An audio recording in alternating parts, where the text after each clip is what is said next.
Short-term trading. There are two classifications of the same. Some short-term traders do not prefer to carry positions and they close the positions at the close of the day. Some others carry over the positions to catch the extended move. Both have its advantages and disadvantages. The person who's closing the day is potentially missing out on a big move in his direction, while he's also guarding himself against the market uncertainties that can cause the stock to move in an opposite direction overnight.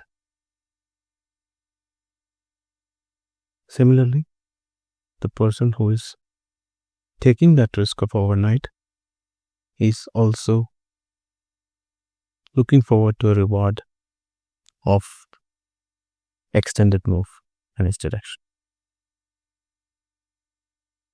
Now, short-term trading is a highly emotional overload, right?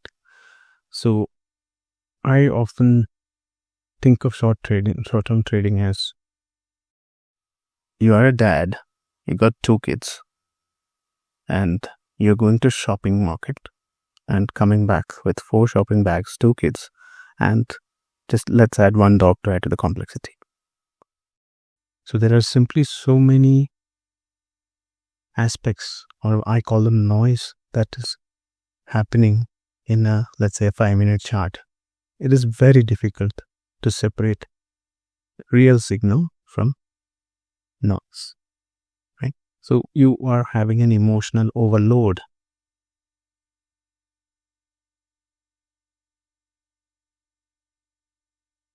Short-term trading should be done only when you are considering it as a business. It is, nobody can do, I will do 1.5% per day and that's the end of my story. It's impossible. Like, the law of averages doesn't allow you to work like that. You will have an asymmetric win and loss ratio. Sometimes you'll have 6 losing trades in a row, and then the next 3 winning trades. Next, have a run of 21 winning trades probably. You'll never know, right?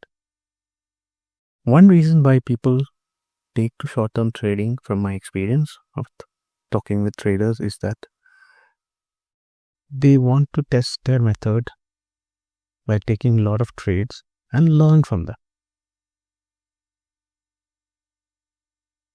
I think learning from short-term trading is a myth.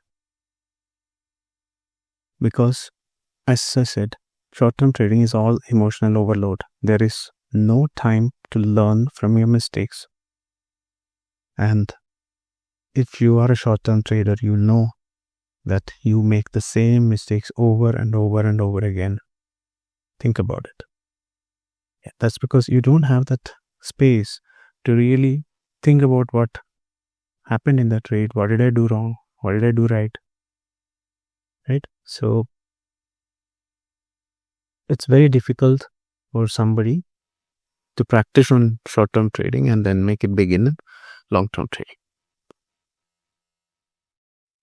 Now, as I mentioned, short-term trading is a business, but do people really do it as a business? Most people I know do short-term trading to keep themselves occupied, right? It's like,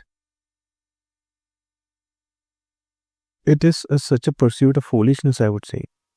Let's say, a 45-year-old dad with 2 cans of beer in his hand is watching the Indian Premier League, IPL, and do you think he's going to go and bat for, instead of Rohit Sharma or Suryakumar Yadav? Do you think it's even possible for that person? So, short-term trading needs a very keen understanding of the market, right? It is a skill. And let me tell you, if you have a full-time job which needs some kind of intellectual application, short-term trading is impossible, if not difficult, for those people. You cannot just say that I will trade only half an hour and then I will make my 1,000 rupees and I move away. It's impossible, right? How would you know which half an hour the move will come? No way. So short-term trading is a successful activity only when, one, you are considering that as a business. Two, you have extreme emotional control. You have a method that is tried and tested and you know it works. 6, continuous losing trades is not going to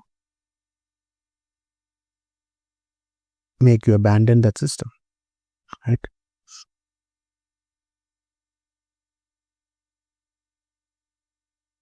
So I hardly find traders sitting down and thinking what they can trade, right? All of us have limitations and all of us have something called wheelhouse, right? Once we understand the limitation, we kind of work backwards and find what is working for us, right? So make sure you are doing what is in your wheelhouse. That is what suits your personality. If you try to do something that is not aligned with your personality, there's only one way that train is going, right? And there comes value system, right? As a human being, what are your values as a human being, first of all? Conflict with values often result in self-sabotage. Okay, that's how many accounts get blown. So when we have values, and if we can derive our objectives from that, and to add a time frame which suits those objectives, is the way to do short-term trading. I've often seen people subscribe to tipsters and all that. Play your game, not somebody else's game, right? So when you are paying a tipster, you are actually paying to play the tipster's game, not your own, right? You must have your own method. Understand. Everything starts with understanding and working out who you are as a person. What does trading mean to you? Why do you have to do trade? And what does trading do to you? Right? After that comes understanding of the market, right? Traders often stick to one time frame and expect every information to be available in that time frame. No. When you are working with 5 minutes chart, you will have absolutely no idea about the bigger picture that's going on. If you go to 1 hour chart, yeah, you might get some idea of what's going on. If you go to daily chart, you get more clarity. If you get weekly, that's more clarity, right? So sitting and staring at a single time frame, expecting you can derive every information that is needed for your trade is not intelligent. Short-term trading, why is it loved by people? Because it is a dopamine fix, like it or not. Short-term trading for many people is within engaging with the noise. They want to trade everything that moves. It's always have a compulsion to do something. 9:15 market opens, it's a frenzy of activity. Oh my god, that stock is 3% up, let me chase it, right? Or that stock has opened gap down, let me chase it. So there is some kind of notion that I need to be active every day. So there are days in which I have sat with the terminal till 1:30 and I have not got a single trade. Okay. People forget that the most important tool in trading is not your trading chart, is not your secret indicator, is not your indicator that you paid for. It's patience, right? Patience is the most powerful trading tool. And most traders, once they get into trading,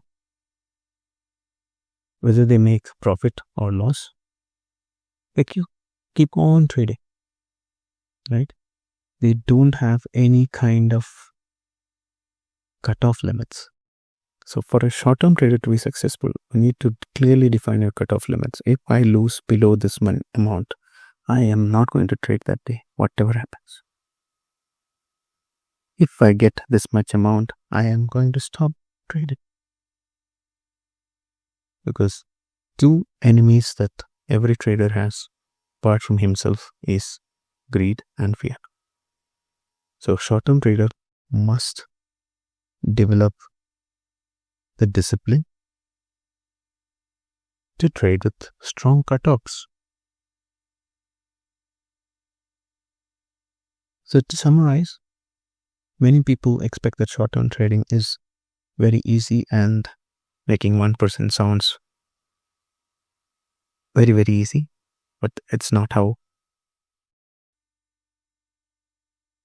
the law of gains work. And not to mention the transaction charges are there, which are higher. So to become a net profitable trader after all the charges and all the taxes, you really need to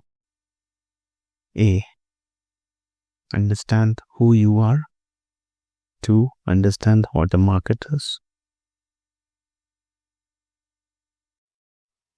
3, be disciplined with strong cutoffs, 4, be patient for your wheelhouse setup to come.